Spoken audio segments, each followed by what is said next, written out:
Welcome to my channel. This channel is creepy horror and amazing story. Please like, share and subscribe this channel. A Tale of Dark Waters. A man's shift at the flour mill ended, and a woman approached to speak with him. He noticed sand in her hair and brushed it off. She blushed, dipping her head, embarrassed but thankful.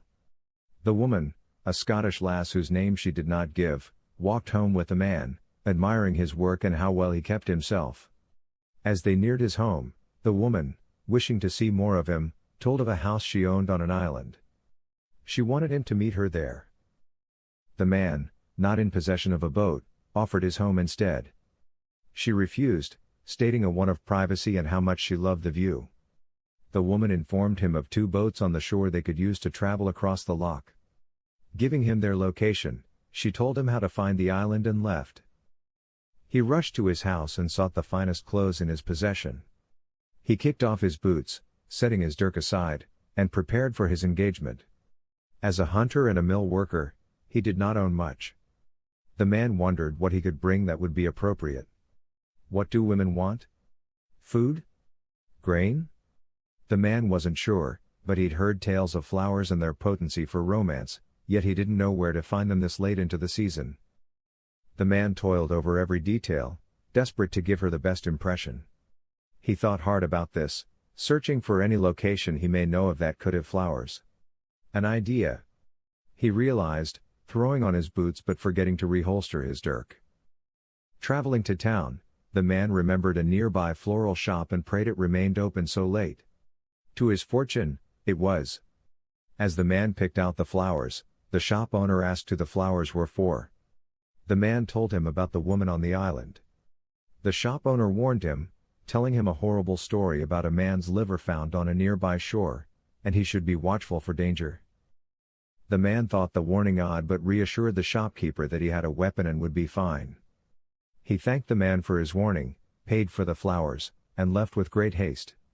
The man was nearly at his destination when he realized he had forgotten his dirk but shrugged it off. What danger could one lass pose?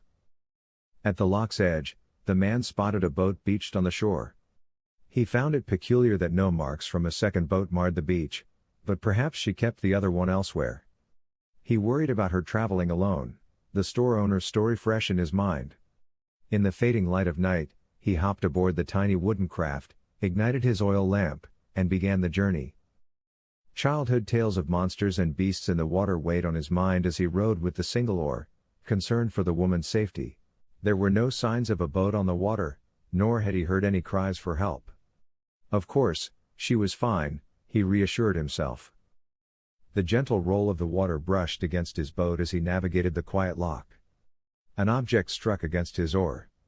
The man pulled his pole out of the water, the lamp's light illuminating the dark loch. Nothing swam nor moved beneath the surface. His mirrored reflection stared back at him as he watched the silvery waves.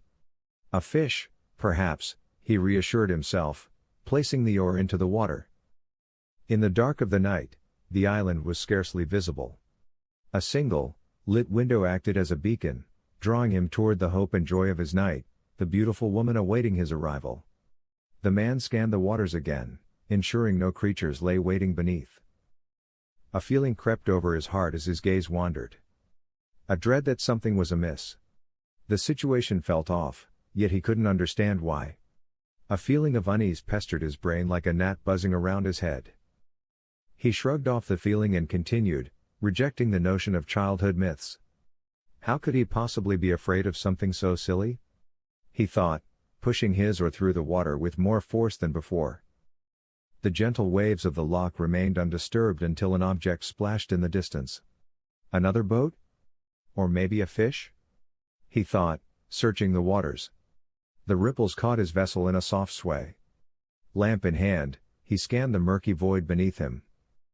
A white object caught his eye, and he struck it with his oar. The water shimmered as the white object further revealed itself to be the crescent moon uncovered by dark clouds. The man laughed at himself, shaking his head. Holding the lantern over the water, he took one last search of the loch. Something swam beneath his boat. The man rowed the boat faster, keeping his senses keen for any disturbance in the water. Another disruption rippled against his craft. He spotted it a second before the creature dipped below the surface. A pair of eyes illuminated in his light. Fearing the beast capsizing his boat, the man knew he needed to make it to shore. Which was the shortest travel? The beach he embarked from, cloaked in darkness, seemed like a foolish choice. With terror in his heart, the man pushed forth toward the island. The window light was his only salvation. Whatever creature stalked him touched his oar, but he continued, steeling himself and choking down his fears. A fleeting what-if crossed his mind. Did this beast take her? Of course not. He could see the light in her window. She had to be safe at home. The uneasy terror never abandoned him as his arms paddled, slapping the water with reckless abandon. Something grabbed his oar, tugging it into the water. The creature breached the surface as he pulled back. He recognized the muzzle of a horse, but its flesh sickly and pale. In horror, he pulled back on the oar. The boat rocked back and forth, knocking over the lamp. His wooden paddle struck it, spilling the flaming contents onto the water. The creature let go as the man pushed with all his might away from the flame, slapping out any fire that caught on his craft. In that moment of bright light, he spotted the beast. Its dark green, muddy fur fluttered in the water as it paddled with large hooves, descending into the depths. The shopkeeper's words of warning rang in his head. He recognized the creature as a water horse. These beasts, man-eaters by nature, were known to avoid eating the liver.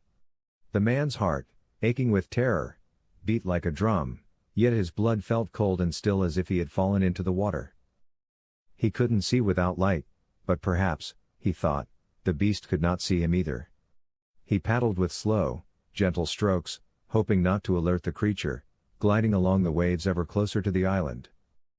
The man could hear the water horse break the surface, but not near his boat. Its soft bobbing rippled the surface, but he remained careful, moving the paddle with the water, avoiding the most minute splashes, and even holding his breath for good measure. Nearing the island and almost clear of the terror, he heard a voice, a cry for help, followed by a splash.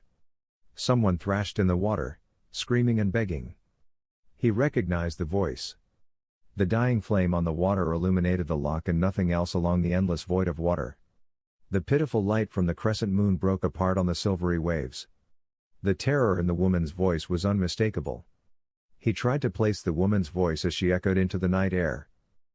He knew one truth about the water horse. They were shapeshifters. Capable of deception and lulling the unaware into a false sense of safety and dragging them to the depths of the loch. Had this one tricked the woman, or was this a trap for him? He did not know. However, the light in the house indicated someone was there. Was she there waiting for him as he hoped, or did she never make it home? Perhaps this was a well-baited lure, ready for him to bite and fall for the beast's deception? With a heart weighted like stone, he finished his journey to the island, reaching the safety of the land. The voice faded as he tugged the boat ashore, the high grass at the beach's edge wild and overgrown. He looked at the old cottage, searching for an entrance. The man noticed a significant amount of rot for a house still occupied. Green moss and mildew coated the moist wood. He searched outside the cottage, peeking in windows and seeing lit lamps inside but no occupants. The man found the front door and knocked. No response. He gazed around, searching for the woman. Had he been wrong? The man spotted a stable with a single horse. Odd, he thought, but stepped over to the stable, relieved to see something normal, keeping watch for the woman. The horse, its fur glinting in the scant moonlight, spotted him. He raised one hand, glancing at the cottage door, as he moved toward the animal. The horse remained still, allowing him to approach and pet it. Its fur felt dirty, matted and wet. The man realized his mistake once he touched the animal, but it was far too late. Despite his efforts, the man's hand adhered to the horse. The horse turned and walked to the water. Panicked, the man grasped at his wrist, bracing against the ground as he pulled. He dug his heels, twisting and tugging against the beast as he felt sand against his ankles. He reached for the dirk in his boot but felt nothing.